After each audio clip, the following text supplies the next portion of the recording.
Hi, you've reached the High Fashion Hotline. Hi, my kids are obsessed with those fidgety spinner things, but I'm obsessed with putting a new spin on my family's summer style. Go to Old Navy. Old Navy? Yep, Old Navy's huge summer clearance is obsessively good with up to 75% off all the best summer styles right now. Up to 75% off? Yes, up to 75% off on thousands of styles starting at $3.99, including terrific tees and tanks, flattering dresses, and the latest shorts at Old Navy and OldNavy.com. We just found our new obsession. Old Navy, here we come. High Fashion, Old Navy. Valid 7/6 to 7/23. Blog Talk Radio. What's up, everybody? Back with Clear Lens Productions podcast. To my Bridgeport residents, what's going on with the North End? I don't know if anybody saw that devastating news about the murder-suicide. That kind of shit ain't cool, man. That's really sad to see. And, you know, anybody who's from the North End, we know recently the issue we had with Buck and Big Baby, like this negative energy and spirit that's out there, that's a no-no. We can't have that, man. We got to repair our neighborhoods. I'm going to be putting up a flyer on my Facebook post about someone who one of my friends introduced me to. He's starting a program in the center and the terrace that's going to promote education, mental health, and he's going to have a lot of physical sports activities to go along with that. I really would encourage anybody to support any way you can. It starts with the babies. We got to get the babies' mind right. We can't be having shit like this happen in our neighborhoods, in our homes, in our communities. That's just really sad to see. So, like I said, I'm gonna have that posted up on the Facebook. We got to support that. We got to start a conscious movement out here in Bridgeport. Wake people up. Too many motherfuckers is out here sleepwalking. But what we're going to divulge into today is why I am deciding to boycott the NFL. It runs concurrent with Colin Kaepernick not standing for the Star-Spangled Banner. And I think we really need to wake up and examine the relationship that we have with the NFL as a black community. So the person who kind of really got this movement started was someone by the name of Shaun King. It's Shaun, S-H-A-U-N. His last name is King. And I think he's in some sort of connection with Black Lives Matter, I believe. But I know he's an activist. And he has really gotten this message across to the masses, and he put out an essay on why he decided to boycott the NFL. So I'm going to take a second to read that to you guys so we can all get on the same page. So, and it's pretty funny, a little side note. When there's an issue in the black community or there is a social problem that we want to stand up for, we have to put so much energy and effort into proving why we actually have a point. We have to sway everybody to believe that what we believe in matters. If there's any other social issue, if it's feminism or gay rights, you can just say, this is what I'm doing, I don't believe in this, and it's accepted on a much broader scale than it is when you speak on anything regarding black people. So anyways, I'm gonna get into the letter. He says, I love sports. Since I was a young boy, they've been one of the greatest passions of my life. For many years, my dream was to be a general manager of a professional sports team. I still think about it, actually, and sometimes allow my mind to drift to what my life would be like if I still decided to go that route. The stance I am taking today did not come easily. It's heartbreaking, actually. I'm an NFL fan. I watch the draft. I pay extra for the season pass on television so I can watch every single game. I follow the stats and standings and rankings religiously. It's an escape for me, day in and day out, as I fight against injustice. Watching a great game allows me to decompress from the stress of the cases I'm working on or writing about. I'm 37 years old and literally cannot remember a year in my life where I have not been a sports junkie. But I won't be watching the NFL this year. I can't, in good conscience. Support this league. With many of its pro-Trump owners as it blacklists my friend and brother, Colin Kaepernick, for taking a silent, peaceful stance against injustice and police brutality in America. It's disgusting and has absolutely nothing to do with football and everything to do with penalizing a brilliant young man for the principled stance he took last season. I did not want to make this decision, but it became inevitable with the Seattle Seahawks. After flying Kaepernick across country to meet with the team, instead decided to sign Austin Davis as their backup quarterback. It's a disgrace. I sincerely want to apologize for how hard I am about to go against Austin Davis because it's great that he got the job, but the man is a scrub. In 2012, he wasn't even drafted. He signed a free agent deal with the Rams that year and was later cut without playing a single snap. Colin Kaepernick took the 49ers to the Super Bowl that season and had some of the best stats of any quarterback in the playoffs. His 98.3 QB rating for the season was right behind that of Tom Brady. In 2013, the Dolphins signed Austin Davis to the practice squad, but cut him 1 week later. In Kaepernick's opening game that season for the 49ers, he threw for 412 yards with 3 touchdowns, the most passing yards in a single game for a 49ers quarterback in a decade. Again, Kaepernick took his team deep into the playoffs and was only a pass away from being back in the Super Bowl. That year, Kaepernick had 21 passing touchdowns with just 8 interceptions, and again had a stellar 91.6 QB rating, and the team had a 12-4 record. The 49ers responded by making Kaepernick one of the highest-paid quarterbacks in the league. In 2014, Austin Davis finally got his first NFL playing time from the St. Louis Rams. But despite some success, he was back on the bench by the end of the season. The following year, Davis served as a backup for the Cleveland Browns and got some playing time, but was later benched in favor of Johnny Manziel and cut by the team in August. The Broncos signed Davis to a 1-year deal, but cut him near the end of the 2016 season. Last year, while Davis didn't play a single snap of a regular season game, Colin Kaepernick, playing under his third head coach in 3 years, threw 16 touchdowns with just 4 interceptions. Facing national scrutiny, Colin Kaepernick played well on the field with his best QB rating in years and more rushing yards per attempt than any year of his career. His teammates voted to give him the highest honor the team has for a player for his stellar performance on and off the field. Last season, Colin Kaepernick, in what may be seen as his most turbulent year ever, threw 3 more touchdowns and interceptions than Austin Davis has in his entire career in the league. But somehow, Colin Kaepernick still doesn't have a job. It's racism, it's bigotry, it's discrimination, period. It's not football. Don't call it football. If you call the decisions by 32 teams to not sign this man a football decision, you don't know football and probably you voted for Donald Trump. Nearly 100 quarterbacks, 96 in fact, are usually signed to teams in the NFL. Colin Kaepernick is not one of them is disgusting. Of course, he's one of the top 96 quarterbacks in the league. Kaepernick's longtime rival, Richard Sherman, said he believed Kaepernick was a top 20 quarterback. After not signing him, Seahawks Pete Carroll, seen as one of the league's foremost experts on quarterbacks, said he believed Kaepernick deserved to be a starter in the league.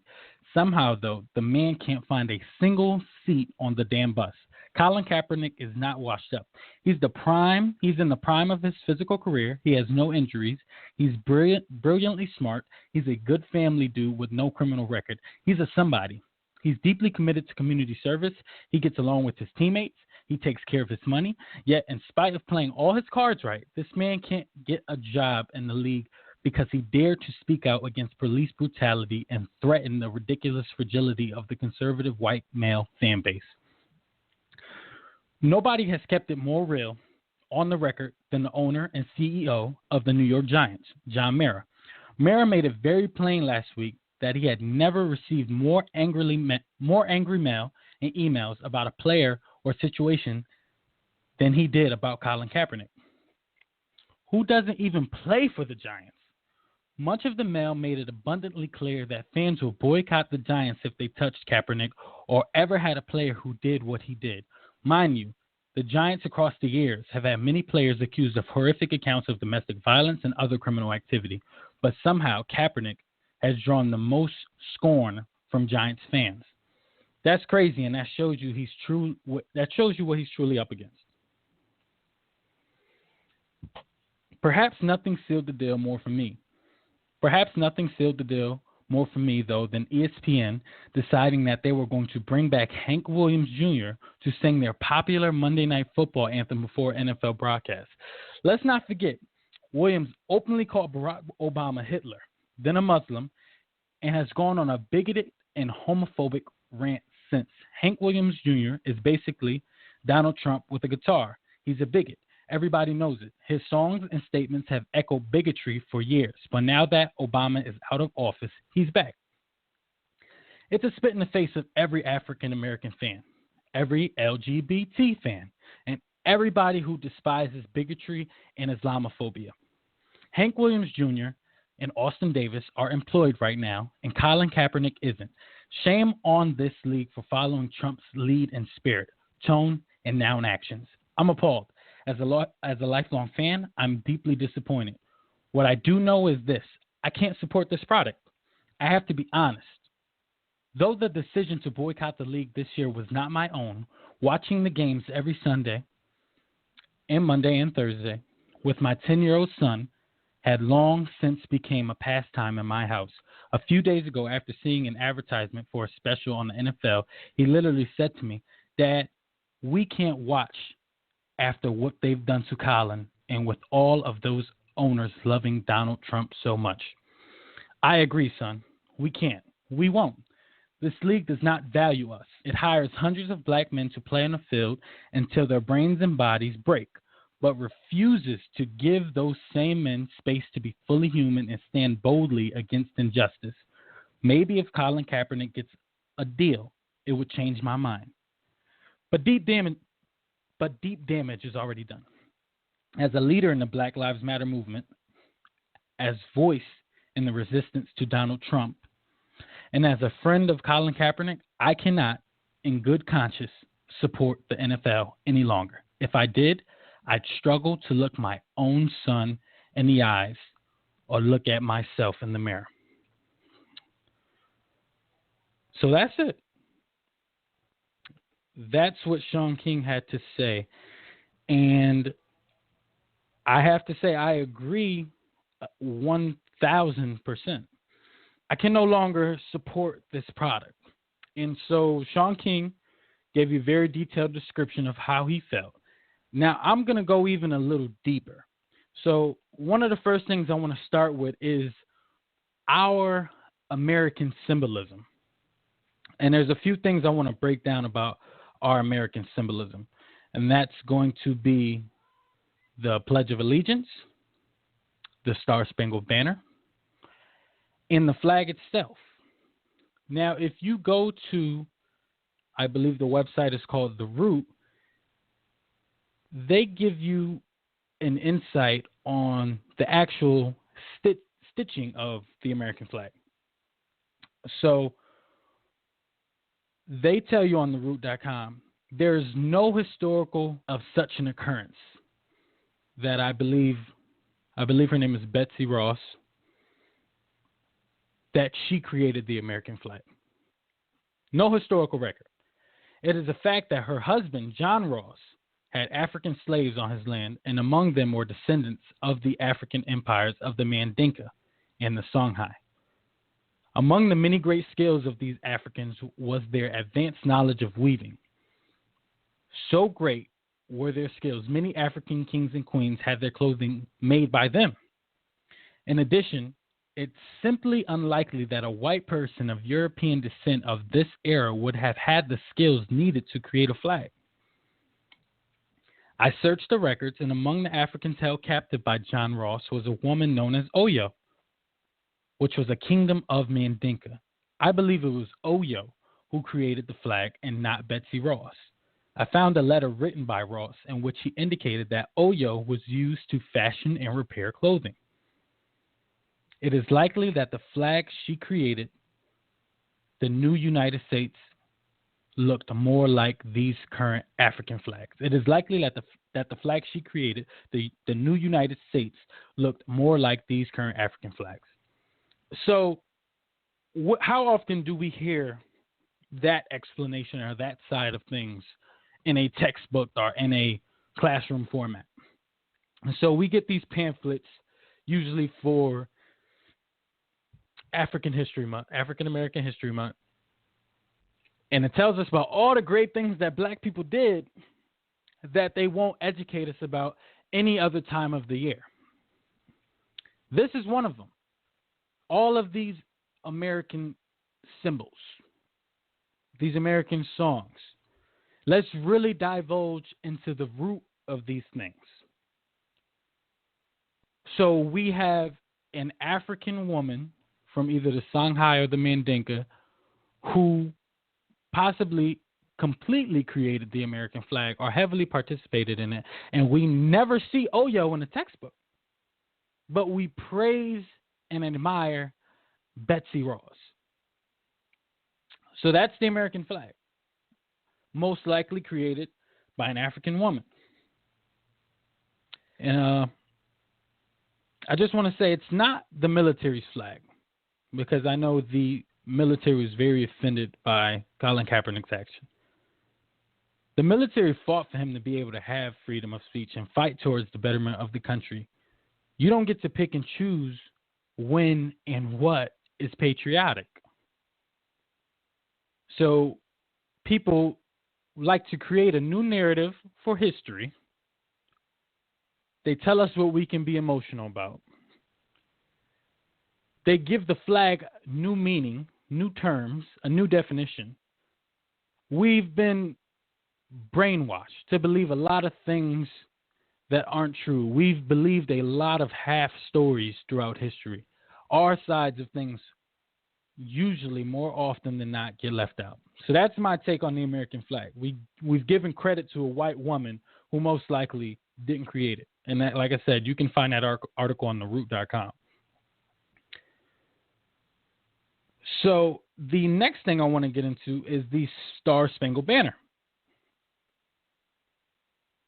There's a backstory to the Star Spangled Banner that doesn't get told. And like I said prior, we have been told a lot of half stories.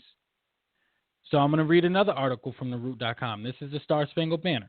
So we already have some hidden knowledge on the American flag. Now let's look at this. In the case of our national anthem, the Star Spangled Banner, perhaps not knowing the full lyrics is a good thing. It is one of the most racist, pro-slavery, anti-black songs in the American lexicon, and you should be wise to cut it from your 4th of July playlist. The Star Spangled Banner, as most Americans know it, is only a couple lines. It is only a couple of lines. In fact, if you look up the song on Google, only the famous lyrics pop up on page 1. The story, as most of us are told, is that Francis Scott Key was a prisoner on a British ship during the War of 1812 and wrote this poem while watching the American troops battle back the invading British in Baltimore. That, as is the case with 99% of history that is taught in public schools and regurgitated by the mainstream press, is less than half the story. To understand the full Star Spangled Banner, you have to understand the author. Key was an aristocrat and city prosecutor in Washington, D.C. He was like most enlightened men at the time. Not against slavery, he just thought that since blacks were mentally inferior, masters should treat them with more Christian kindness. He supported sending free blacks, not slaves, back to Africa, and with a few exceptions was about as pro-slavery, anti-black, and anti-abolitionist as you could get at the time. Of particular note was Key's opposition to the idea of the colonial Marines. The Marines were a battalion of runaway slaves who joined with the British Royal Army in exchange for their freedom. The Marines were not only a terrifying example of what slaves would do if given the chance, but also a repudiation of the white superiority that men like Key were so invested in. All of these ideas and concepts came together around August 24th, 1815, in the Battle of Bladensburg, where Key, who was serving as a lieutenant at the time, ran into a battalion of colonial Marines. His troops were taken to the woodshed by the very black folks he disdained, and he fled back to his hometown in Georgetown to lick his wounds. The British troops, emboldened by their victory in Bladensburg, then marched into Washington, D.C., burning the Library of Congress, the Capitol building, and the White House. You can imagine that he was very much in his feelings, seeing black soldiers trampling on the city he so desperately loved. A few weeks later, in September of 1815, far from being a captive, Key was on a British boat begging for the release of one of his friends, a doctor named William Beans. Key was on the boat waiting to see if the British will release his friend when he observed the bloody battle of Fort McHenry in Baltimore on September 13, 1815. America lost the battle but managed to inflict heavy casualties on the British in the process.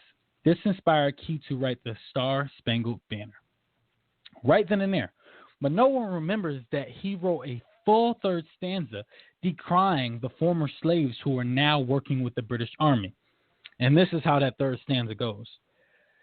And where is that band who so vauntingly swore that the havoc of war and the battle's confusion, a home and a country, should leave us no more? Their blood has washed out their foul footsteps' pollution. No refuge could save the hireling enslaved from the terror of flight or the gloom of the grave. And the Star-Spangled Banner in triumph doth wave o'er the land of the free and the home of the brave. In other words, Key was saying that the blood of all the former slaves and hirelings on the battlefield will wash away the pollution of the British invaders. With Key still bitter that some black soldiers got the best of him a few weeks earlier, the Star-Spangled Banner is as much a patriotic song as it is a diss track to black people who had the audacity to fight for their freedom. Perhaps that's why it took almost 100 years for the song to become the national anthem. You can look at that article on theroot.com/Star-Spangled Bigotry, the hidden racist history. So what are we talking about here, people? Like, what are we talking about? So people who think the conscious community is just so full of shit, when we say this country was founded on racism, we're still practicing forms of racism. We embody racist symbolism. This is the kind of shit we're talking about. We have a nigga over here who wrote a diss song to black people, and we sing the song. How many beautiful black women have we seen sing their hearts out? This song that has a hidden message that they intentionally cut in half. So let's take a look into society. When somebody does something wrong in today's society, they ruin their name, and now they can no longer be a part of society. It's a perfect example if we talk about Bill Cosby. So Bill Cosby allegedly raped women, allegedly sexually harassed women. But that allegation in itself was enough to destroy the Cosby name, and it was enough for these corporations to not allow this man to flourish and make any more money. Shows got removed from Netflix. He can no longer do comedy tours. Stripped of everything. Lost his name due to allegations. But we have this guy, Francis Scott Key, who we know in the history books was a racist, didn't like black people, was as bigoted as you can get at that time. But for some weird reasons, there's a soft spot in your heart for Francis Scott Key. So we're not going to hold him to the same expectations that we would Bill Cosby. We're not going to punish him the same way we would Bill Cosby. Because when you look up the history of who this man is and what he was about, it's not anything that you would think today's American society would like to support. So why do we sing his song? History is history, but why are we still practicing and singing his message? Why are we still uplifting a man who clearly was against black people? Why? And these motherfuckers have us fooled. They have us fooled. They have us fooled. Because they're going to cut out half the song and tell all these beautiful black women to sing the rest of the song. A song that was written in opposition to them. So for my white listeners, I don't support the Star Spangled Banner. I don't support the lies we've been told in the classroom about the creation of the American flag. And I'm not done. I'm not done. Now we're going to slightly divulge next into the Pledge of Allegiance. So here's another article I have, and this is from therealnews.com about the Pledge of Allegiance. So this is a professor. His name, I'll add it, guys. I don't want to hold you up. I'll add his the details. I'll have this link in my description box of where I got this actual article from. But let me just begin to read the article. So this black college professor is getting interviewed. So he says, the person asking the question says, so let's talk about the flag and this allegiance to the flag that we're required to pledge in every public school. What does it mean? Where does it come from? So now we have the response of the black professor. The black professor says, well, it's very interesting. The Pledge of Allegiance actually comes into play in the late 19th century. It was devised in no small measure because the United States had only recently fought the bitter Civil War, where upwards of 700,000 people were slaughtered on battlefields and in their houses. And it was thought that this artificially constructed former slaveholders' republic needed some kind of glue to help to bring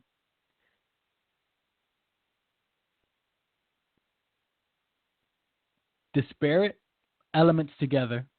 And Viola, you have the Pledge of Allegiance, which is actually not formally adopted until about 1942, when the United States once again was challenged by war, this time by World War II, battle against Berlin and Japan, and once again the issue of national unity was at play, not least because a substantial percentage of the citizenry, particularly those of African descent, were subjected to routine atrocities. And it was felt that they would not necessarily be enthusiastic about shedding their blood and making the ultimate sacrifice for this so-called republic. And so, therefore, you had the installation of the Pledge of Allegiance, particularly in schools, because it was thought that you had to get U.S. nationals at an early age in order to inculcate in them some sort of identification with the United States.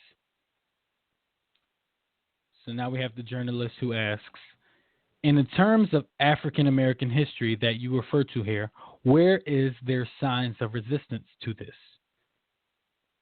The black professor says, well, you should look at the third stanza of the Star Spangled Banner, which is sung routinely, as you know, at sporting events at every major, perhaps even minor, even at this country. The third stanza, the lyrics devised by Francis Scott Key of Maryland, who, by the way, was a slave owner, and by the way, in 1835, helped to incite a pogrom against African descent, particularly slaves in the Washington, D.C., Baltimore area. In the third stanza, he denounced the black population of the United States, and one of the reasons he denounced them is because the Star Spangled Banner comes out of the War of 1812. When there was this conflict between Britain, the former colonial power, and the United States of America, which had seceded from the British Empire in 1776, Viola, the July 4 holiday. And the African population, by several orders of magnitude, not only fought against the secession in 1776, but they aligned with London. And when the Redcoats invaded, particularly Washington, D.C., Maryland area in August 1814, and they set Washington, D.C. afire, set the White House afire, sent President James Madison and his garrulous spouse, Dolly, fleeing into the streets, once ahead of, and the Star-Spangled Banner speaks specifically and particularly to that, reprimanding, reproving, and denouncing black people for not standing alongside the Star-Spangled Banner, but instead aligning as the black population tended to with the real and imagined enemies of the United States of America.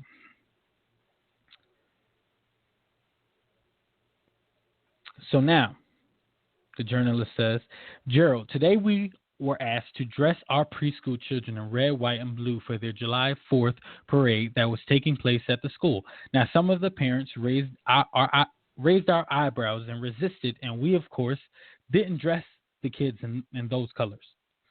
How do ordinary people, start to resist this kind of nationalistic indoctrination from the very early onset at school? So the black professor says, well, I salute the parents at your children's school, including yourself, for engaging in your own form of resistance. Obviously, that kind of resistance needs to be duplicated and magnified from the Atlantic to the Pacific, and I think that in fact has been happening. And you need to realize, once again, that one of the reasons why there is this resolute insistence upon the Pledge of Allegiance and the red, white, and blue and the saluting the flag, it's because this is a jerry-rigged republic. There is a denial of the reality that this so-called republic was based primarily upon enslaving black people, enslaving in descent, and rather than acknowledge that brutal and bitter reality in its complement, which was exploration of the land and property of your Native Americans, we get this happy talk and we get the insistence upon saluting the flag and singing the Star-Spangled Banner, but that only helps to generate a number of more deeper resistance. And so they thank each other and they end the interview there. So let's talk about this Pledge of Allegiance. The Pledge of Allegiance. The Pledge of Allegiance actually comes into play in the 19th century. It was devised in no small measure because the United States had only fought the bitter Civil War where upwards of 700,000 people were slaughtered on battlefields and in their houses. And it was thought that this artificially constructed former slaveholders' republic needed some kind of glue to help bring disparate elements together.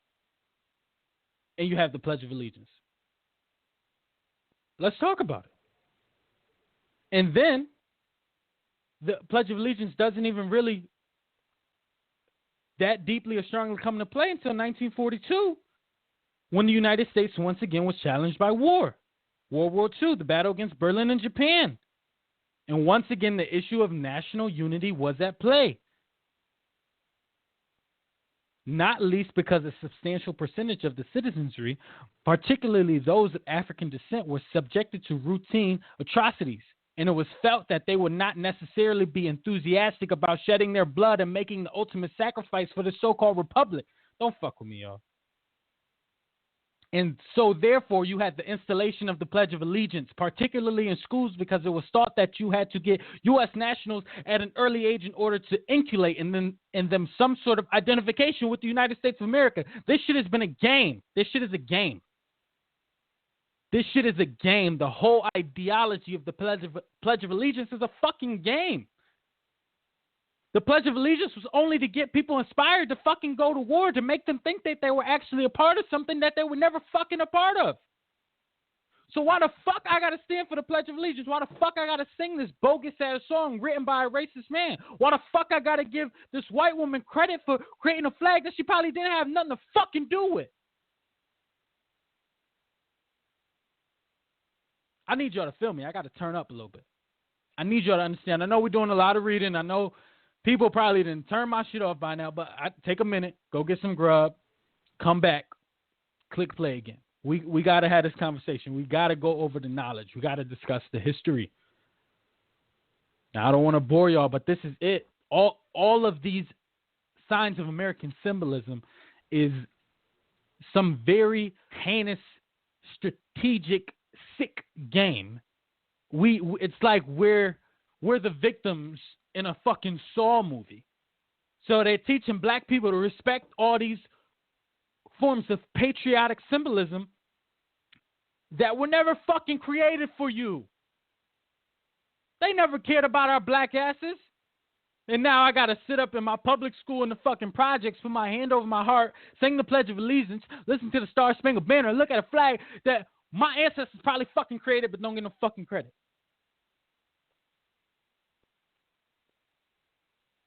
So like I said, the first two articles are on the root that go into Oyo creating the American flag, that go into the Star Spangled Banner, and this one is on therealnews.com, where they interview this college professor. Look into this shit, guys. Okay, so now that we got that out the way, that we have discovered that this patriotism is actually covert racism. I think that's the best way to put it. This patriotism is actually covert racism. Now let's talk about the career length and the health and a little bit of the financial aspect that goes into being a player for the National Football League. The black community is a primary catalyst for our young men to go get brain damage and put their bodies on the line. I don't know what kind of mumbo juice, what kind of idiocracy, what kind of stupidity we've been following to think that this is a great career. And I play football myself. I'm not demonizing football, but to hold football on this pedestal like it is like it's going to be this great thing for you is usually not the case. 90+% of the time, it's usually not the case. So let's look at some statistics, because I already know I could feel it in my spirit. I'm getting pulled back from whoever's listening. 78% of players after they retire go broke. They go broke. So financially, they set you up for failure, and then they have this way of just writing it all. Oh, these guys aren't responsible. Are they really not responsible, or there is something that we're missing by not helping them if 78% of them are going broke? Now, there's a medical condition called CTE that runs concurrent with trauma from concussions. This is what Will Smith was touching on in the movie Concussion. I forget the name of his actual character. And then let's not forget that the average career span, once you make it to the NFL, is only 3 to 5 years. So the odds of your going broke, the odds of your injury, and the odds of your actual career length are pathetic. You can take that money and invest. You can take that time and energy and money and invest it into an actual career in science. You can actually do something that's going to help you in the long run. But we are in a society where black people were brainwashed. We're brainwashed, and we fall for the propaganda. So they tell you, "Oh, go play football. It's going to change your life. This is what you want to do more than anything in the world. You want to be a football player." And they know it's only for their entertainment. They know they only want to see black boys run up and down the field until they don't work no more, and then they're going to throw them and chuck them to a pile of wood. They just got a pile of broken niggas on the side of the field. Now you broke and you got concussions, got CTE, all of this shit. But we fall for it. And we encourage our young children that this is the best thing ever for you. There are a lot of great things that go with football. It teaches you dedication, discipline. So I'm not saying football is a terrible thing, but to make football your lifelong decision and to chase after it as a long-term goal for a career, you should probably rethink that. You should probably look at some of these statistics. Like I said, CTE is an issue that runs concurrent with concussions. And this was actually in the movie Concussion. Check this out. In 2012, 261 players with CTE. 98% get CTE. 2013, 229 players with CTE. 2014, 206 players with CTE. 2015, 271 players with CTE. And the majority of the players in the NFL are us. I can't find my statistic. I believe it's 71%. 71% of black men in the NFL getting CTE, going broke with short careers, getting brain damage. And guys, that shit that they were talking about in the movie Concussion, Will Smith, that shit really happens. These guys really do be committing suicide. Google. I want everybody to Google after the show is over. NFL players diagnosed with CTE who committed suicide. It's a list of them. That shit is really happening. It's a real thing, and it gets brushed under the rug by the NFL, and they put a blindfold on you. Okay, yeah, we're doing these studies. We have these doctors. They don't really give a fuck. And there's a ton of articles you can read about all the shady business about how they don't really give a fuck about these symptoms, these concussions, these CTE statistics. They just make you think they give a fuck. So with 71% of our black boys being in this league, and none of them being in the fucking front office, what's the long-term goal? The NFL brushes this kind of stuff off. They don't want to divulge into this. Because guess what? If they did and motherfuckers woke up, you wouldn't have all these little black boys aspiring to be NFL players. You might have little black boys who want to do another career that's going to bring forth more to them out of life.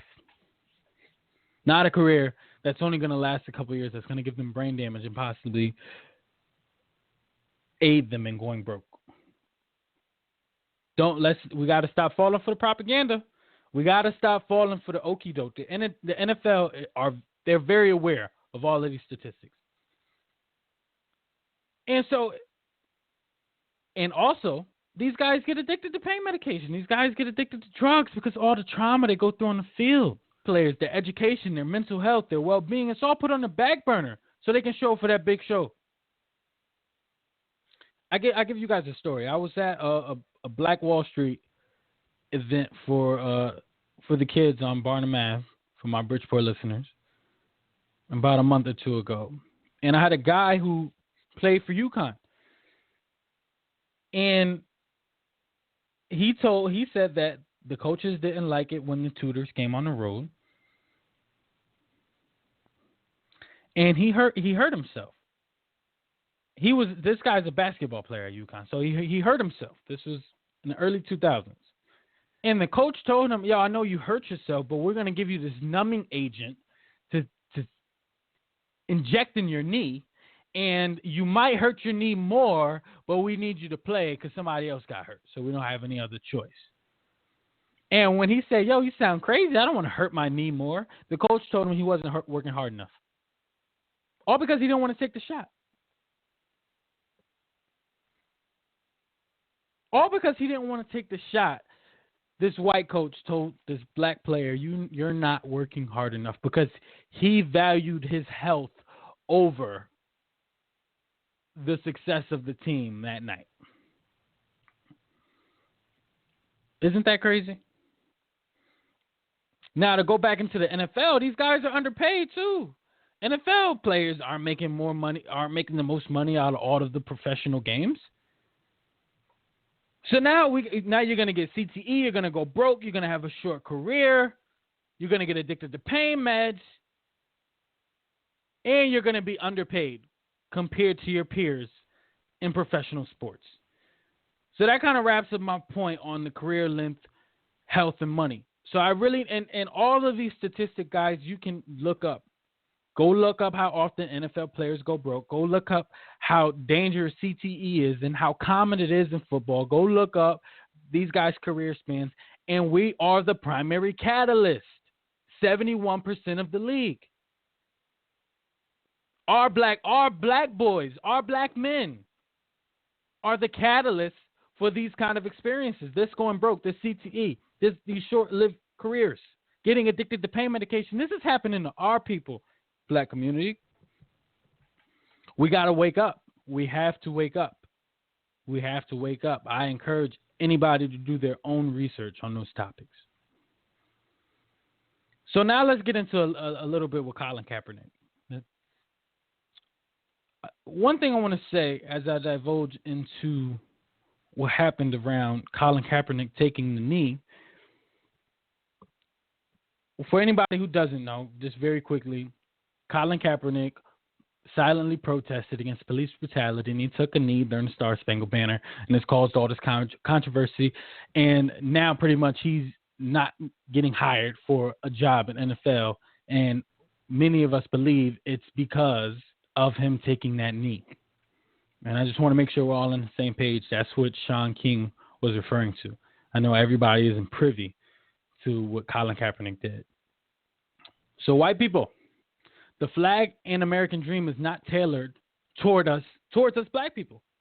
Kaepernick wasn't disrespecting the flag. It didn't have much to do with the flag and nothing to do with the army. It was a protest for everyone to live the American dream because we currently aren't as black people.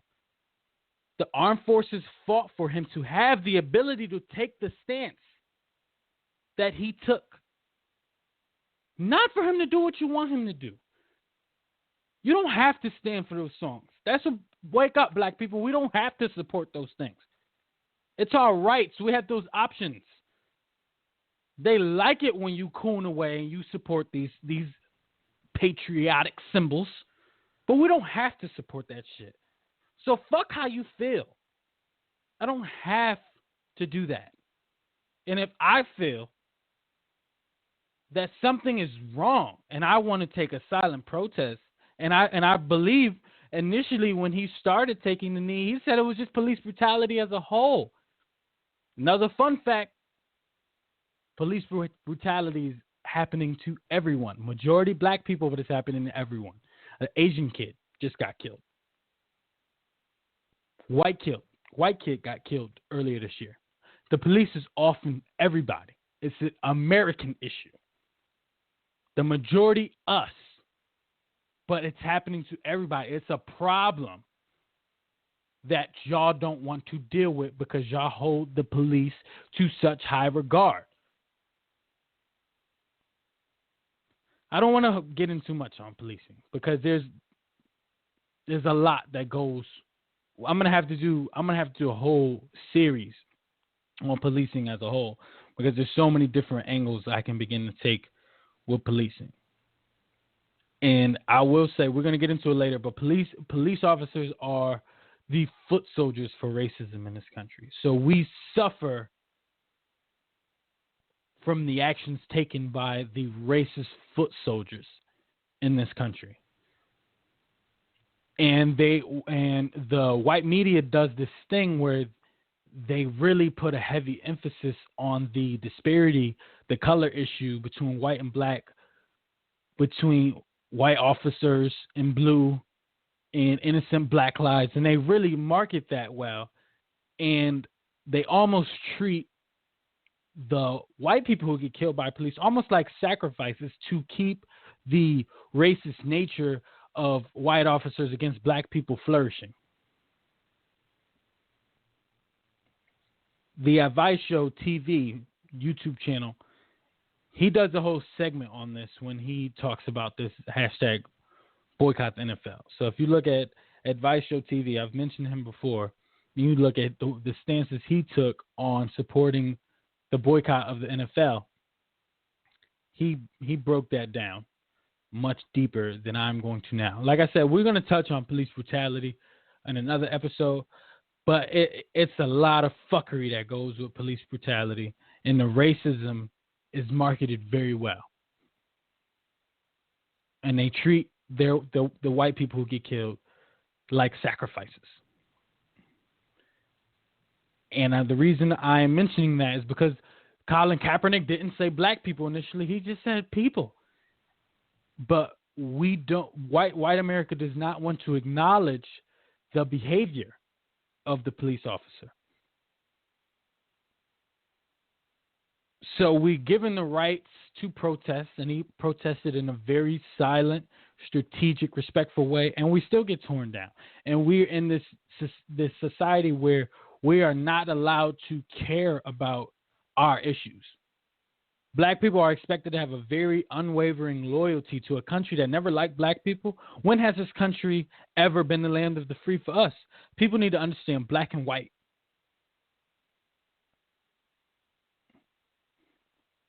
People need to understand both black and white. Because we got a bunch of house niggas in a sunken place. So when we speak these messages, it's to the brothers as well. Because we got a lot of brothers out here in the sunken place who will vouch and cape for the white community. So fuck y'all too. And in my last episode, y'all know how I went in on that. Check out my last episode when we're talking about the Philando Castile incident. Fuck the black good cops who are not standing up and preaching against these murderers. Fuck them. So fuck the niggas in the sunken place. Fuck the good cops who not standing up for us and are letting us get murdered and going about with their lives. It's not just a war against white people. We are at war with ourselves as well. These socially engineered motherfuckers who are taught to hate themselves. Who will tell you you crazy when you care about a racial disparity or a racial issue.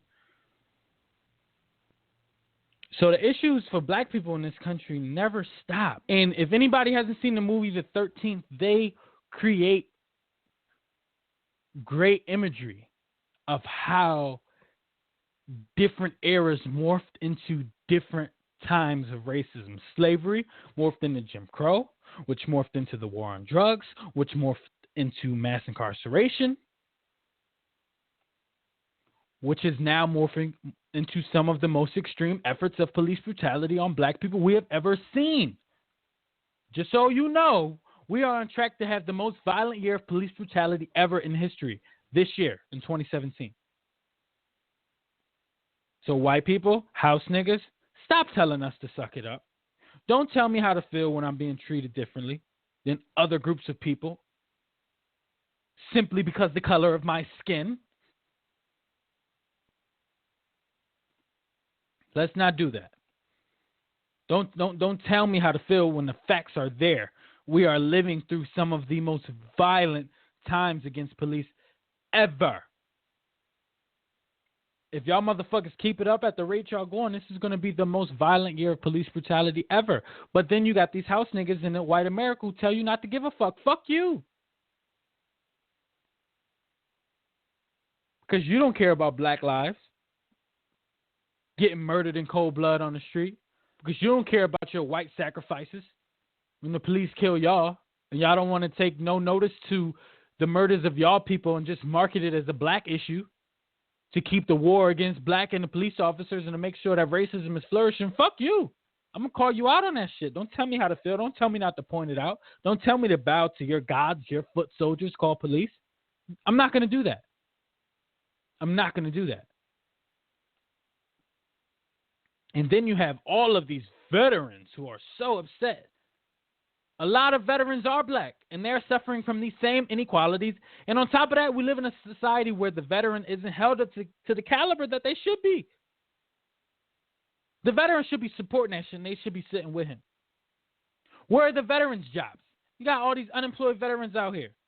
We talk a good talk for veterans, but what's the reality? Where are their jobs? What about people committing suicide and being diagnosed with PTSD when they come home? No, we don't talk about that.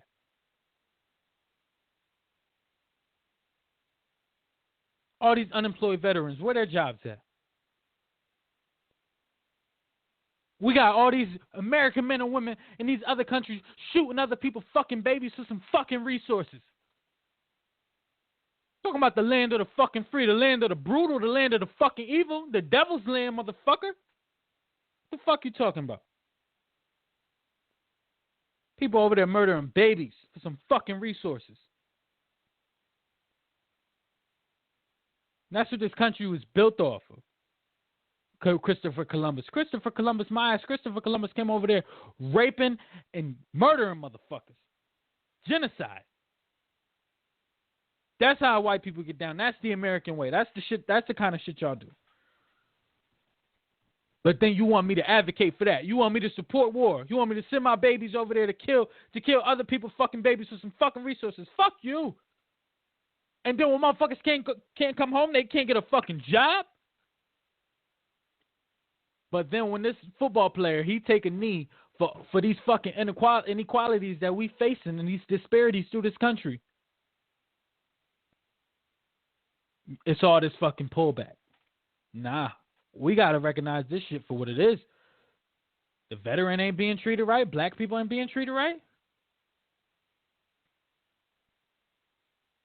And let's look at the double standard on social issues. And if I'm not used to doing shows myself, guys. So if I'm staying stuck in one place, I'm repeating myself. Definitely comment, or if there's a topic that you'd like to know more on, if somebody wants me to divulge more into that, what I was saying earlier about the white sacrifices for police brutality, I can definitely create a dialogue with you and further explain what I meant by that. But I want to keep it moving. I'm going to speed it up a little bit. I don't want to hold you off forever. So let's look at the double standard on social issues. We got gay rights, feminism, animals. If he would have stood for any of these issues, it would have been just okay. And all these white people say, oh, it's not a place for sports. Social issues have a home in sports until it's an issue concerning black people. So it's not a place for sports when it's black people. When it's anything else, it's absolutely okay.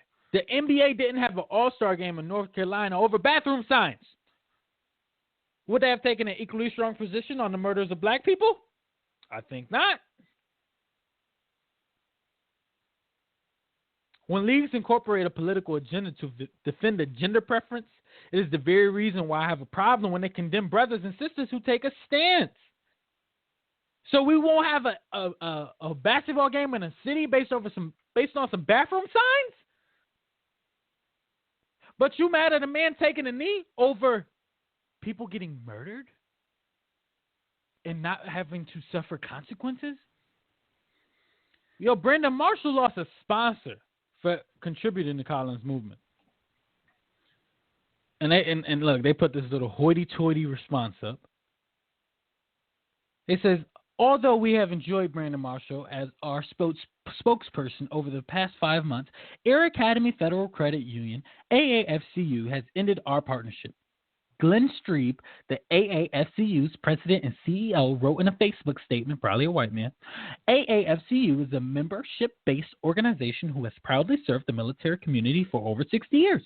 While we respect Brandon's rights of expression, his actions are not a representation of our organization and membership. We wish Brandon well on his future endeavors.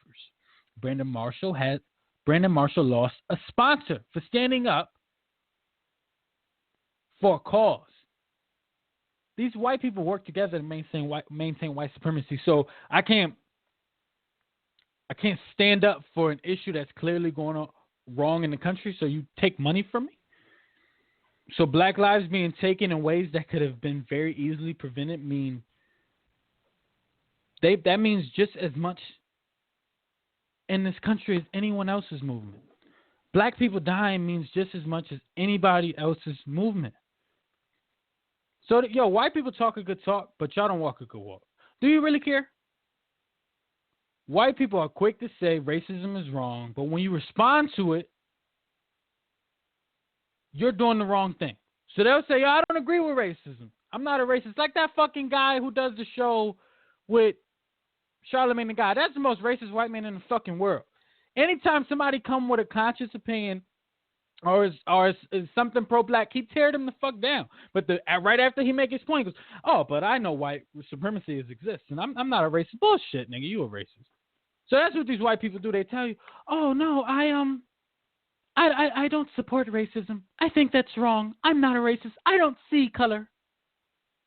But then when you talk about a color issue or you stand up and do something about it, they're like, hold on now. you're not supposed to actually take any action. You're supposed to talk quietly in your small cohort. So you can talk about anything in this country, but don't talk about the issues that black people have. They said, oh, he should find another way. Why? White people love finding ways to finesse their white denial. They don't like their dirty laundry aired. They like to do their dirt behind the scenes. You don't put their dirt out there like that, or they have a fucking heart attack. But remember, these are the same people who say, I don't agree with racism. He brought light to an issue on a worldwide level, and they told him to shut up and play football. It's funny, but the same groups of people were advocating for Muhammad Ali when he died. I thought Muhammad Ali was this great activist, somebody who stood for what he believed in, and now we're praising him and giving him all this credit. But Colin Kaepernick is evil. He's scum. And it's just like white America, they just don't get it. Shannon Sharp said he spoke to a coach when they were talking. They had the panel on his show. He said he spoke to, I think it's a college coach, but he was basically like, "What issues are you talking about? You have the white coach is saying this. You have black billionaires and you have a black president. Like he's just acting like, what is this racism thing you speak of? Like what are you talking about? They know what the fuck we talking about." But they like to hide behind this white denial and then criticize people when they try to stand up for the black communities. And there's nothing wrong with being disconnected and not understanding, but there is something wrong with not caring and not listening. So if you've only been around white people your whole life and you don't understand what black people are talking about, I understand that. But once you are given the information, you have to listen. You have to listen. If you are told the reality of the black experience in this country and you still choose to not give a fuck and to move about your merry life, you're a racist. Sorry to tell you that. So if you have a black employee and they break down to you what it's like being black and what it's like being pulled over as a black person, yada, yada, yada, and then your white ass turn around and support the murder of one of us after you've been educated on the experience of a black person, you are a racist. I told you guys in the last show, I am not separating anybody. I'm not doing subcategories. You either with us or you against us. And I'm going to explain something real quick. I'm going to explain what it's like being a black novelty in this country. What being a black novelty is white women want to have sex with black men. White men want to have sex with black women. But that's about it. We're just used for pleasure in this country. So it's funny because you'll see white people who brag, white women, they brag about how often they fuck black men. And you see them pulling up, bumping Future. And you see them, they want to hang out in the clubs where all the brothers is going to be at. All the alpha males, where we party at. They want to be in our circles. But then, when it gets a little uncomfortable, when they start to get a little bit of information about the black experience in this country, they wave that white flag. Oh no! They don't want to have. They don't even want to entertain those conversations. They don't want to have those. They don't want to have those conversations. So you mean to tell me, what is this? What is this term called, brothers? Cultural appropriation, I believe. So you gonna come over here, you're gonna party in my neighborhoods, you're gonna listen to the music I created, and you're gonna fuck members of my community. You're gonna have sex with members of my community. But then when I try to get you up to speed on what's happening to my people and the things we experience, you pull the white denial card. You pull the white flag. Oh, you don't understand it. You don't want to hear us out. Yada yada yada. It makes you it makes you uncomfortable to divulge into those topics, and you try to hide behind this banner that you don't understand. You don't get it. Maybe black people should think differently. You try to educate us about our experiences, but you want to be so a part of us. You want to be a part of everything we do, but you don't want to realistically hear out what it's like being black in this country. And that's bullshit. I disagree with that completely. You stay the fuck over there. You don't have that right to come over here and be a part of my culture, be in my neighborhoods, be in my clubs, listen to my music, fuck members of my community, but then have the option to choose not to give a fuck about my community, not to give a fuck about Black Lives Matter, not to give a fuck about Colin Kaepernick, not to give a fuck about mass incarceration, not to give a fuck about boys and girls in the black community not being properly educated, not being given the proper nutrition. So when those topics start to come up, you flee away and you get all uncomfortable. You try to change the topic. You try to tell us how to feel, how to think. You want to dead the conversation when our problems come up. Well, guess what? You don't get to abuse us and use us to your liking. You don't get to fucking come to the hood, sit on some black dick, go home, listen in the future. And white women always use this thing where they think fucking a black man gives them some kind of activist-like potential. They go, what do you mean I don't understand black life? I fuck black men. What does that mean? What does that mean? And I just recently put a post on my Facebook about that. It was like one of those meme things going around that touched on what I'm saying. What does that mean that you fuck a black man? That means you care about all black issues now? That means that you down for the cause? That means you marching now? That means that makes you an activist because you sat on a black dick? But that same black dick you sat on, when there's a racial injustice that happens to him, you're going to tell him white people aren't that bad. You're seeing it the wrong way. Or you just get uncomfortable and you don't even want to entertain that conversation and you switch the topic. I disagree with that, ladies. If you're a white woman, just because you fucking a black man doesn't mean you fixing the problem, doesn't mean you so for the people. That doesn't give you some kind of badge of achievement. Doesn't make you a part of the community. You actually have to listen and care and act. And if you don't want to, that is fine. I'm not telling white people you got to do anything. But don't come over here and be all a part of this. Stay over there in white suburbia and we stay over here. You don't have the right to culturally appropriate us and give a fuck when you choose to. Stay over there if you don't want to give a fuck. I don't have a problem with you staying the fuck over there and we'll stay the fuck over here. What they were doing was nobody had a rebuttal for the actual issue of police brutality. So they just continue to find a way to slander him. So I don't understand why you have to be perfect to stand up for a black issue. And their main thing was him not voting. Newsflash. Trump lost. What is it called? The popular votes? Trump lost. And he's still the president. So I'm this. We love to preach how important voting is, but what is the reality that you can support and vote and still do all of these things and still get a racist, bigoted president? So how important is voting really? So because he didn't vote, and even if he would have voted, we still would have ended up Donald Trump. Now that completely destroys his message. I don't understand that. Now, so now what he was standing for has no value because he didn't vote. And that's just what they do. They try to find ways to tell you ain't shit.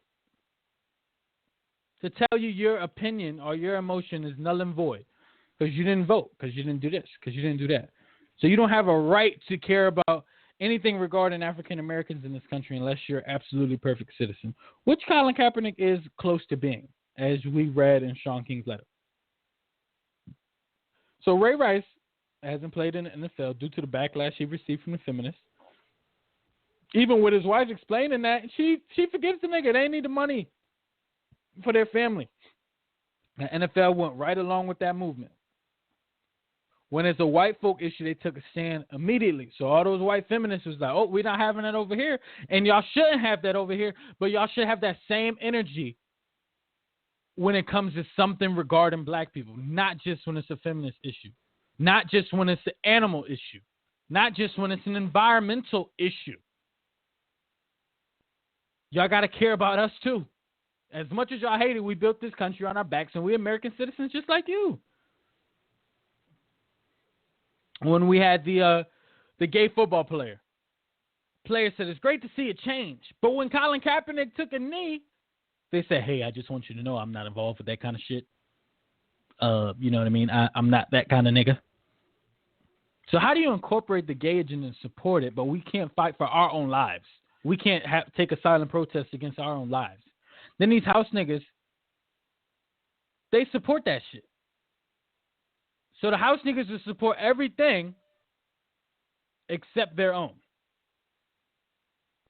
Black people are the only people that loudly announce that they're not like their peers. I just want you to know, master, that I am not like that nigger over there. I'm a different kind of nigger. We're the only people to do that stupid shit. Colin Kaepernick said, America not great. He took a knee. He protested. They tell this nigga to leave. Donald Trump said, America not great. He becomes the president. So he didn't even say I was doing it for black people. He just said he was doing it for police brutality. But like I said, you're attacking their gods and their foot soldiers that are responsible for keeping black people in line and responsible for the physical, brutal aspect of racism. Because we deal with all different kinds of institutionalized racism. We're not educated properly. We don't eat. We're not given the proper foods. All of these different things, we're taught to hate ourselves. We mass incarceration, the war on drugs, all of these covert acts of racism. But the job of the police officer is to deliver a physical, brutal, in-your-face act of racism. That's why when they come to your window, they look down at you and they talk to you like you're a boy, and they make sure you feel uncomfortable, and they make sure they disrespect you, and they make sure they're rude to you, and they make sure they don't hear out your opinion, because they want to let you know that you're not shit in this world. And there are white people who can advocate to what I'm saying. There was a woman on the Advice Show who said, her white friends tell her they feel that black people are to be kept in line by the police. So they feel that it should be militant and militarized. That's the kind of energy that white people support and they want. That's the kind of policing they want and they feel they need in the black community. So police aren't to protect us. This is coming from white people, not my black ass. This is their opinion. They're not in our communities to protect us. They're in our community to brutally let us know we're beneath them and to keep us in line and keep us in check. And they are the foot soldiers for the grand scheme of things in racism. They're the pawns. They're the people on the front line fighting the war to keep the country divided, to fight the war of racism, to fight the war of white supremacy. They're the foot soldiers. They're their gods. In white communities, in white communities, the police officer they're their friends, they're their peers, they're loving people. You know what I mean? They usually white people, they know most of the police in the community personally, and they treat them with respect and they give them chances, and they have this great relationship, and they do fundraisers for the police. And it's just this happy-go-lucky relationship and environment and the way it should be. But when it comes to black people, it's militarized and it's angry and it's violent and it's brutal and it's murders. And what we need to realize is they promote. And I said earlier that I had this note later on. I just came across it. I know I might sound repetitive, but I want to make sure I get this point across. They promote the racism through policing. I feel like this is an important point people need to realize, because only view the white murders from police brutality as a sacrifice. Because if it was really the only time, I'm sorry guys, I might have to do a part 2 to this, but I need y'all to hear this. I need y'all to listen to what I'm saying. They only promote Blue Lives Matter to create a racial disparity between white cops and black people.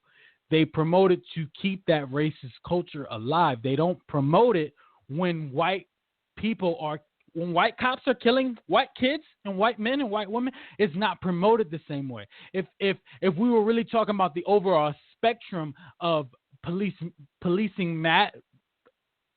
matters and caring about the police officer, Blue Lives would matter when it was a white child. But there is not that same push when it's a white child. It's viewed as a sacrifice. But when a black kid gets killed, it's Blue Lives Matter. You have to understand the concern for the police officers, and you have to hear their side of things. They're people too. So the only time we see the rise of Blue Lives Matter in the white community is when they're killing us, not when they're killing them. It gets brushed under the radar. It gets brushed under the rug. They won't talk about it. A white kid got killed in San Diego this year. Where is the movement for that? Where is the Blue Lives Matter for that? It's not there. It's not there. Because they use it as propaganda. They use it as social engineering to create the racial disparity between white police officers and black people.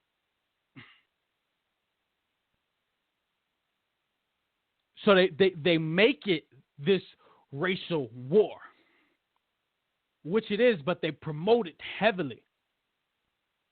And they paint this illustration that the only police brutality in this America is white versus black, when there is white versus white police brutality. They do the same thing with crime. There is a such thing as white on white crime, actually almost just as high as black on black crime, 84 to 91. And hey, listeners, I say this a lot. Statistically, the crime rates of Caucasian are higher than those of black people. So where is the outcry for white on white crime? Where is the issue? The outcry for white crime? Where's the outcry for white on white murders? Where's the outcry for white crime? No, it's morphed into a racial issue. That's what people need to realize. Black people don't make everything a race issue. Black people do not make everything a race issue. White people make everything a race issue. Because where is all the movements for white on white crime? Where's all the movements for white on white murder? Where's all of the movements for their statistics of criminality? You don't see them because they want to illustrate black people as murdering each other, black people as committing all the crime and wrongdoing in this country. They do the same thing with Muslim people. They're the terrorists, even though they do the same thing. White people commit more terroristic acts than Muslim people, much higher rates. White people are always committing acts of terrorism, but it's not labeled as terrorism. But a Muslim person could sneeze and it's labeled as terrorism. We got to wake up. So they only put that emphasis on Blue Lives Matter when it's an issue in the black community. If a black person kill a police officer, it's Blue Lives Matter. When a white officer kill a black kid, they cape for the cop and say, you have to understand, you have to hear out the case. Blue Lives Matter too. But here, people, you got to understand, white people kill cops at a much more higher alarming rate than black people. Where are the Blue Lives Matter? Why don't Blue Lives Matter when white people kill cops? Why don't Blue Lives Matter when white people kill white kids? Because they want to morph it into a racial issue to keep racism prominent in this country. Because they look at those cops who get killed, those white cops who get killed by white people, and they look at those white kids who get killed by white officers, they just write them off. So black people don't make this a racial issue. White people won't look at police brutality as a whole. They only focus when it's white versus black. So they create that racial disparity and they create that racism. White lives just get written off because white people are the gods and the foot soldiers that fight for racism. Like I said, go watch the Advice Show TV. Hashtag boycott the NFL. He does like a 2-hour live on this. They only vouch for Blue Lives Matter when it's black versus white. They write off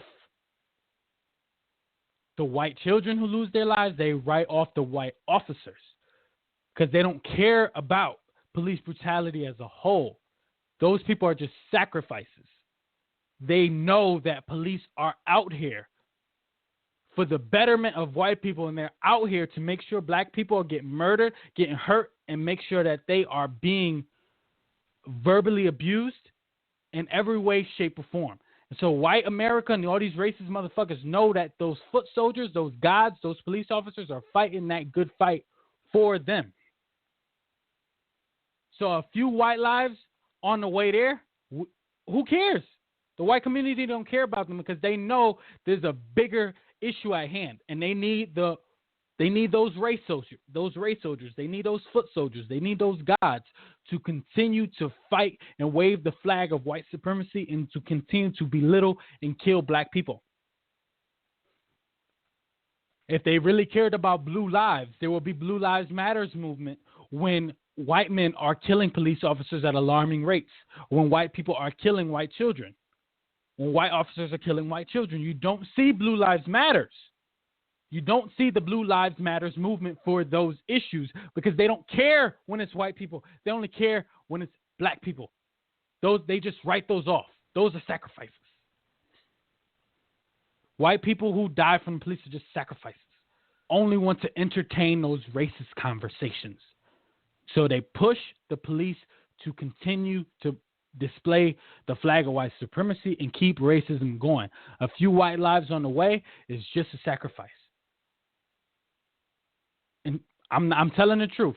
Go look at the rates that white men kill police officers. If blue lives really mattered, we'd be caping against those white men.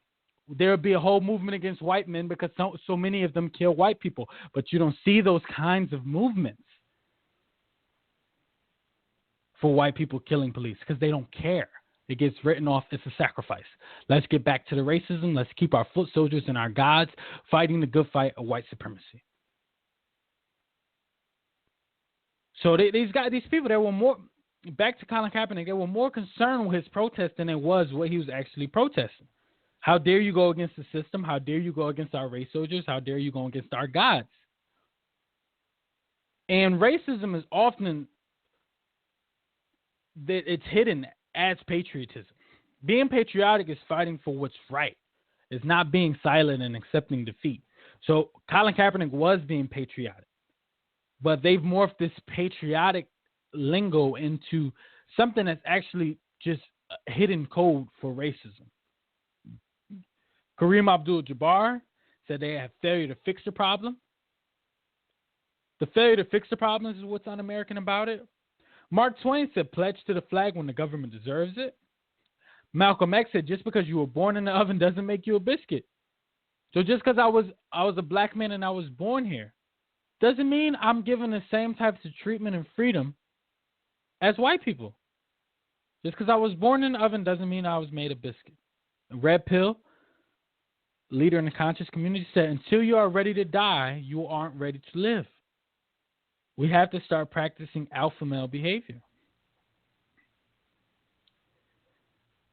You know, they demonize his peaceful protest, but always swear up and down if we need to protest, that it should be peaceful. You know, and just white people they refuse to get it. They don't want to hear your side of things. And they just demonized him and they moved on with their lives. And they could care less what the message was. And they tell us we need to be more like Martin Luther King, but you killed Martin Luther King. And Martin Luther King, like I said last episode, the last year of his life, he gave up on peaceful protest. When Tommy Lauren was on the show with Trevor Noah asked Tommy Lauren, so if Colin Kaepernick did it wrong, how should he have done it? She didn't have an answer because she doesn't feel he should be protesting for anything because she doesn't care about his issues. And she refuses to care. She refuses to further examine it and look into how he feels or look into what's happening in Black America.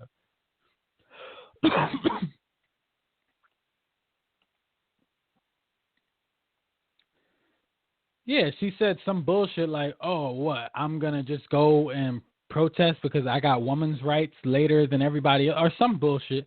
Long story short, I don't believe him. I don't want to believe him. I don't care what he's talking about. Shut up and play football. That's what the title of this podcast should have been. Shut up and play football. So the country has disrespected us, and the NFL is disrespecting us. We are not disrespecting the country. You know, you have so many people say, oh, you know what I mean, and pledging for these different patriotic symbols. It's self-respect, and it's respect to the country, and respect to, you know, what you value. And like, all this bullshit. Respect to who? How are these patriotic symbols and signs? How do they respect you? But we have to respect it back. And they're so mad about him taking a knee, but the sympathy they have for murderers and rapists, Brock Turner, Dylan Roof, Ben Roethlisberger, Bill O'Reilly, James Holmes. It's amazing those same people will justify one of us dying. But second chances and forgiveness only exist for white people. They only have empathy for themselves. So they will cape for a rapist before they cape for a black man who's speaking up about issues he faces in his community or his peers face. It's ridiculous. So now,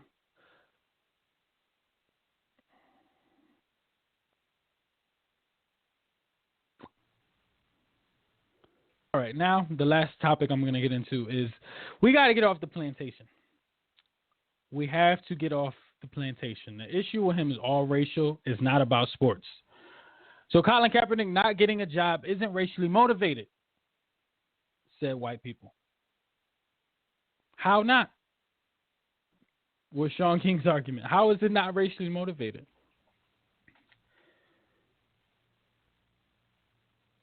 So Boyce Watkins, he uses this term called the unqualified Negro syndrome. And what that means is they try to find a way to devalue you or tell you your opinion doesn't matter. And we kind of spoke on that a little bit earlier about them shaming him for not voting him. That's unqualified Negro syndrome, just to tell you, oh, your issue and your stance and the way you care doesn't matter because you're not a perfect person. That's what they do. Unqualified Negro syndrome. I'm running out of time. I got a story about me experiencing unqualified Negro syndrome. So systems reward you for following the rules and supporting the systems, not for talent or creativity. If America is a white supremacist system, we cannot qualify our success based off these systems. That's where Coonan came into play. O.J. Simpson, Jason Whitlock. Coon their way to the top. You get supported for following the system, the white supremacy system. You know, Colin Kaepernick opened a can of worms because he's flipping the script. Typically, NFL owners can operate in a context where they don't have any respect for their black players. They feel no need to respect them. So what Colin does is he said, I'm a man just like you. I'm human. My community needs me just as much as your community needs you. What my community is going through is just as important as what you're going through. Whether that be gay rights, breast cancer, example after example. My issue is the murdering of black men getting shot down in their neighborhoods. We're under a constant terror attack, so I need to stand up for that. Well, what Colin Kaepernick is doing is messing up the pimp game. So NFL owners won't pick him up. The white supremacy teamed up to the highest levels possible. Trump said in Kentucky, NFL owners are scared to pick him up because they will get a nasty tweet from him. So who are these NFL owners of these 32 teams? All old white men. You got Kim and Terry Pagula, owners of the Buffalo Bills. He's white. She's Korean. And then you got Virginia McCaskey, the white woman who owns the Chicago Bears. You got Denise DeBartolo, white woman who owns the San Francisco 49ers. Martha Ford owns the Detroit Lions, white woman. And then you have a Pakistan guy.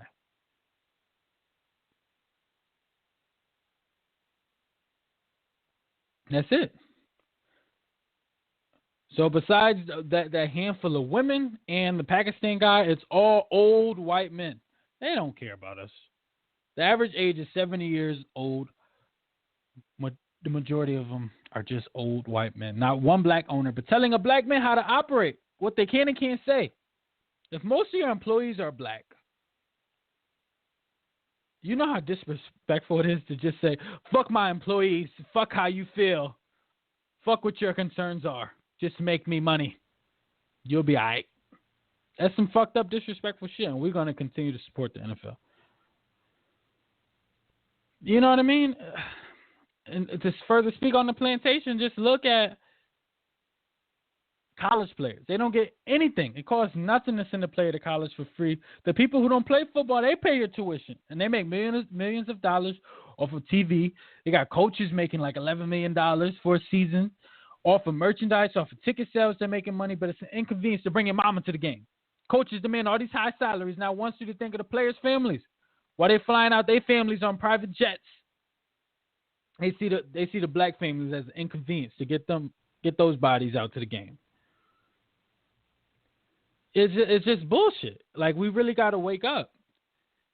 You know what I mean? It's a slave master mentality. They're adamantly supporting Donald Trump, shows that they don't really support black men. They just use us as animals. Do you think those owners care about us or our problems? They go to these games, they watch these black men play, but they can care less about our issues. It's only your job to entertain me. That's why much of the NFL is black. And most of the viewers are white. It is a very racialized institution.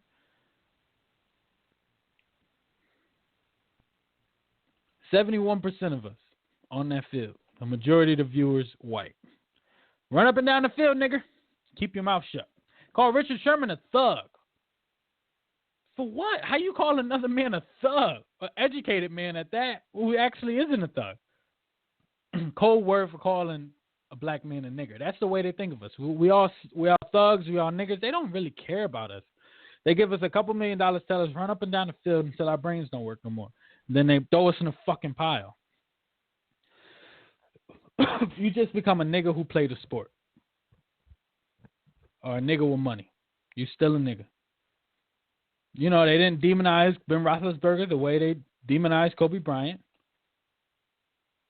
You know, they demonized Terrell Owens and Chad Johnson.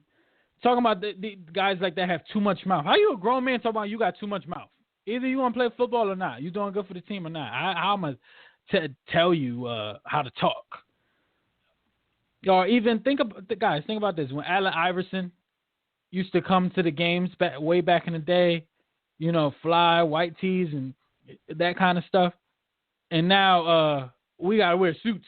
Why do you need to wear a fucking suit to a basketball game? You don't run a Fortune 500 company. But they treat us like we're little boys. They treat us like they're our fathers or something. Gonna tell me how to dress, how to talk, tell me when I have too much lip. You know, they just treated Colin Kaepernick like the rebellious slave. Like, we got to look at all of the racism that goes into this game, people. You know, we're just good for entertainment, capital, or pleasure. Anything else, you become a problem. When Colin Kaepernick stopped following the script, it became a large problem. Drop a couple Jews on y'all. The Negro League made more money than Major League Baseball and had more talent. Those Negro League players were better than the MLB players. They wanted us in baseball just to make money off of us. I think I mentioned that in last episode somewhere. They only brought us into their sports to make money off of us. None of us are owners. None of us are in front office positions. That's intentional. They cultivate our kids just to depend on sports and entertainment. The owner of the New York Giants said he wasn't in any talk with Colin Kaepernick, but received threatening emails saying they will boycott going to the games if anyone did anything similar.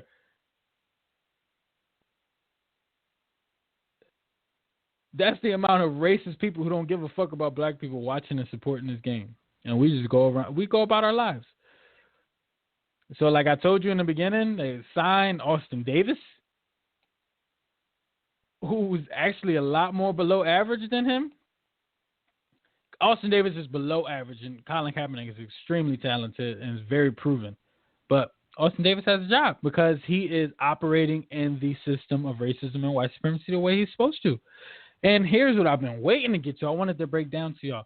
on the field play is even racialized. So black people are so talented, we could be 71% of the population on the field, but it's only 4 black starting quarterbacks. We're the black coach, we're the black head coaches, we're the black quarterbacks. Those are positions of power. They don't want us to have those positions. You know, if we are most of the players, why we can't be most of the head coaches? If we're most of the players, why we can't be most of the quarterbacks? If we're most of the players, why we can't be most of the front office? If we're most of the players, why we can't be most of the owners? It's a system we in. There's nothing a black man can't do in that game of football. Then they tell you can't celebrate on the field. It's so much racism. 4 black starting quarterbacks. So a black man can't throw a fucking ball. Ridiculous. I can do everything else on the field, but I can't be a coach or throw a ball. The combine is like a slave auction. Minister Farrakhan said that. And then you hear about all the University of Michigan doing these unethical things, the players on the field. It's bullshit. They don't care if you have brain damage, go broke, or get shot by the cops. You just play football. Nobody cares. And here's another jewel for y'all. And I learned this on Boyce Watkins' show. Shows like First Take on ESPN, people profit from black people's pain. They concluded that black men are home all day watching ESPN because they can't get jobs. So you know what they did? They put more black people on the show. They're literally profiting from our pain and making it beneficial to them, profiting from our misery. Where's our stand on these things, guys?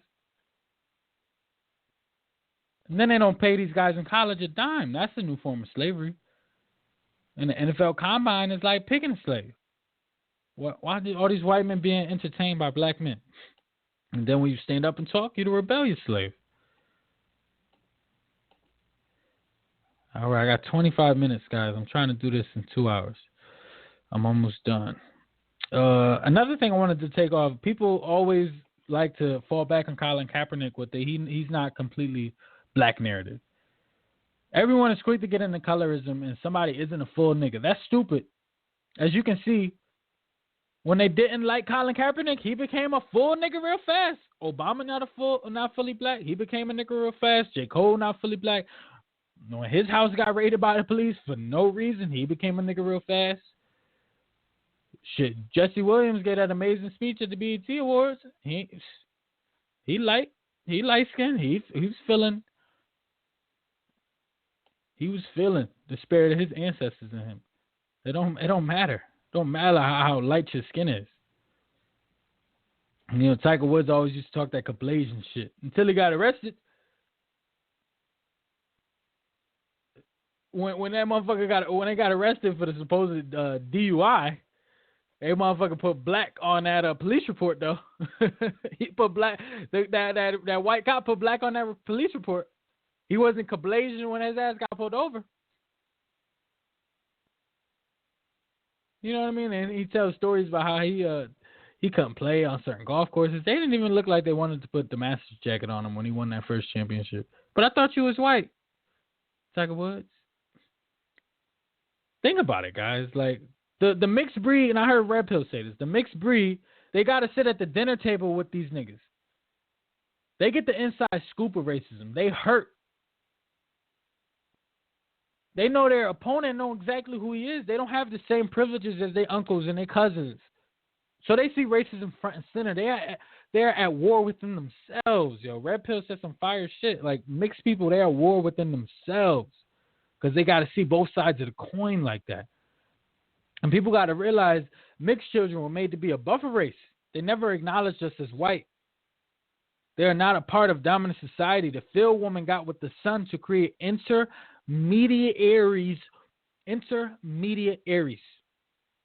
I think I'm saying that right. I think Red Pill said that shit. Intermediaries will field niggas in the white slave owner. The field woman got with the sun to create intermediaries with field niggas and the white slave owner. It never was a real race. You was always still black. So you know what I mean? And now that everybody's heard 444, what Jay-Z is referring to with the OJ song is OJ was the first person to create a market for being a house nigga. They rewarded him for being a house nigga and saying, I'm not black, I'm OJ. I'm American. He was the all-American guy. While all these other guys next to him was out here fighting a good fight. All these other athletes. He was saying, I'm not black, I'm OJ. So, these black players, they're terrified. You know what I mean? They're terrified. They're like, yo, they got to stay on this assimilated path because they don't have no other choice. They done ran away from the hood. They probably didn't give back to their community. So now they stuck in assimilation. You know what I mean? You shouldn't be like that, man. You got to be in full support of these kind of things. You're living out the OJ dream. You're shitting on the hood. We're never gonna move forward if that's the kind of mentality you have. You know what I mean? And then when you talk about those old athletes like Kareem Abdul-Jabbar, nobody had more to lose than him. He was a solidified star. He was standing up for what's right. It's like you get the Muhammad Ali bloodline or the OJ bloodline with some of these athletes. Nobody wants to do anything to do with activism. We just want to successfully operate in the system of white supremacy. The code to only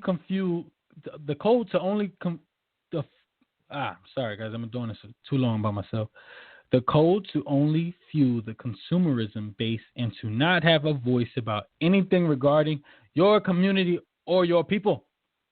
That's being a house nigga.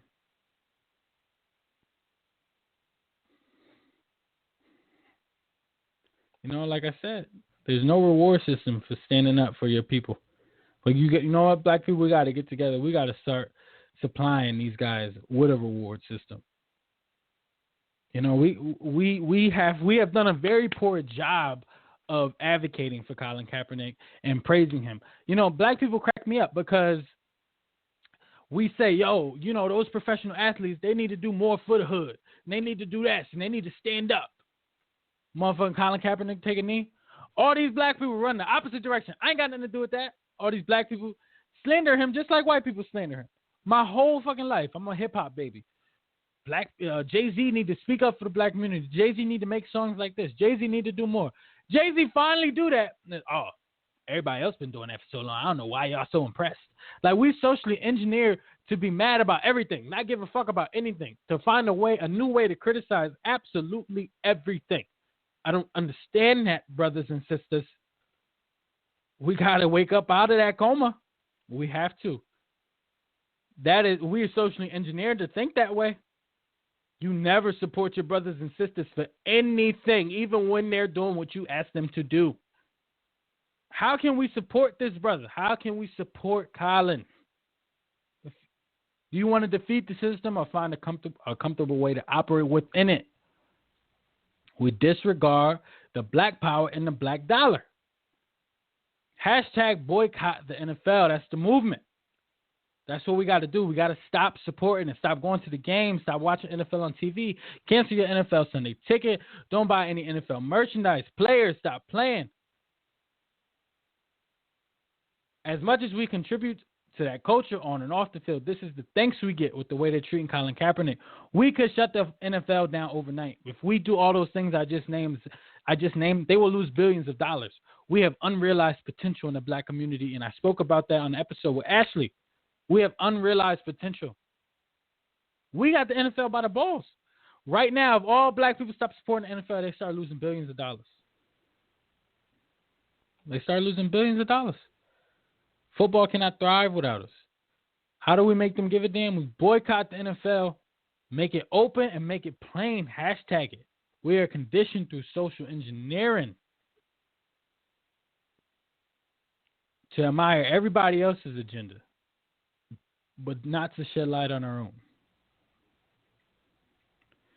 We're conditioned through social engineering because we see these house niggas who talk bad about black people, don't give back to the hood, criticize everything we do. We see these Stephen A. Smith guys who are wishy-washy with his opinion. 1 minute he support him, 1 minute he don't, trying to, fuel the consumerism of the black man and the white man. It confuses the black audience. So those are the types of social engineering that just we don't know what's right and wrong. We don't know who to follow. But I'm telling you, follow me. We boycotting the fucking NFL. That's what I'm doing. I'm not supporting that league no more for all the reasons I've been naming for the past 2 hours. We think the best thing a black person can do is be accepted by white people and catch up with white people. That mentality is preventing us from reaching our full potential as African people. Why are we supporting people who don't care if we live or die? They will stand up for everything but us. You know what I mean? Colin Kaepernick had the #1 selling jersey last year. He outsold everybody. They know it's an issue in America. That's why the white people were so mad that he was standing up for something, and they emailing the Giants owner and shit talking about we not going to support the game no more. And all my house niggas and our coons who's scared to ever use their voice, they went out and bought that jersey. So everybody know what's up. We just choosing to stay silent and operate in this society.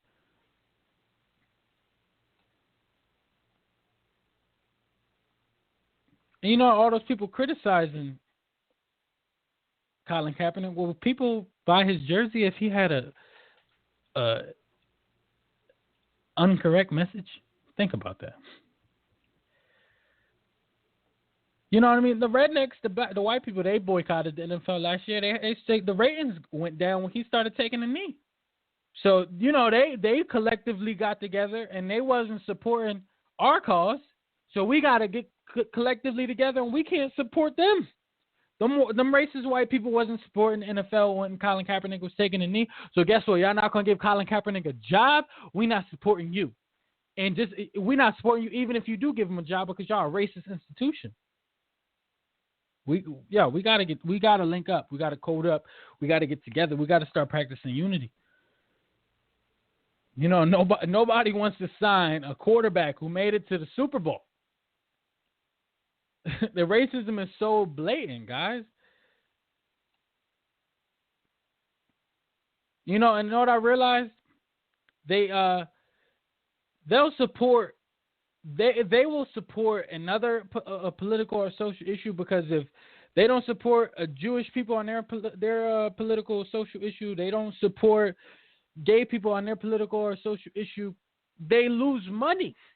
But they could trample over black people because black people don't care about each other and they don't unite and black people won't do nothing. And we have all this unrealized potential.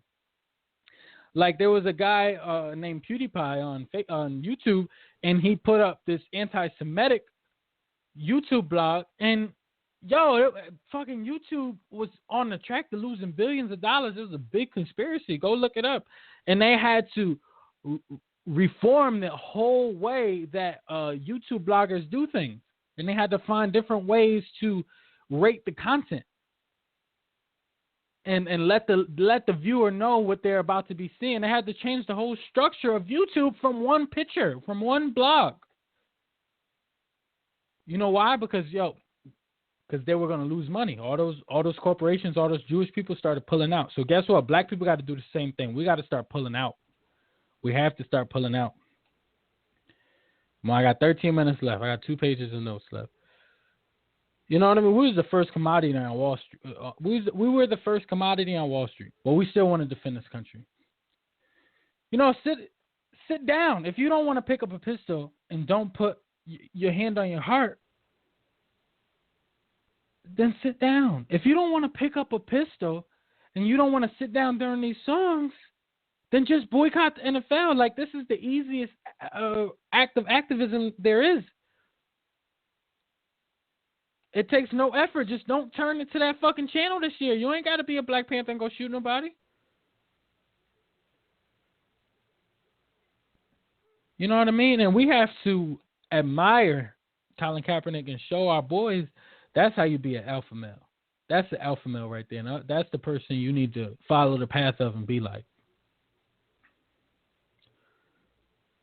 You know, because they just want you. They want you locked in the system. They want you in one of these graves or in one of these cages. They don't want you to be an alpha male. They want you to grow up and be one of these submissive niggas. None of these guys they present to the youth, the majority of these guys aren't alpha males. They submissive niggas. Like LeBron James, he want to talk about black issues now. His house got vandalized. When they asked LeBron James about Tamir Rice, he gave some flimsy ass answer. But those are the people. Those are our young black boys' role models. These submissive ass niggas who taught to operate in the system of white supremacy. Dorney Park hates spoilers. So instead of listing out every thrill you'll find at the park, we're going to just list off your reactions in no particular order. screaming, splashing, smiling, saying you're not nervous, being nervous, getting a second funnel cake, closing your eyes, opening them, closing them again, and having the best time ever. So sit back and enjoy the ride at Dorney Park and Wildwater Kingdom, including the brand new Kaleidoscope. Get the best deal on tickets at DorneyPark.com. It's time for Optimum's Red Hot Sale. Get 200 meg internet, TV with over 260 channels, and unlimited home phone, all for $69.99 a month for 1 year guaranteed. And for a limited time, HBO and Showtime are included for 1 year. Switch today. Click for details and special web-only offers.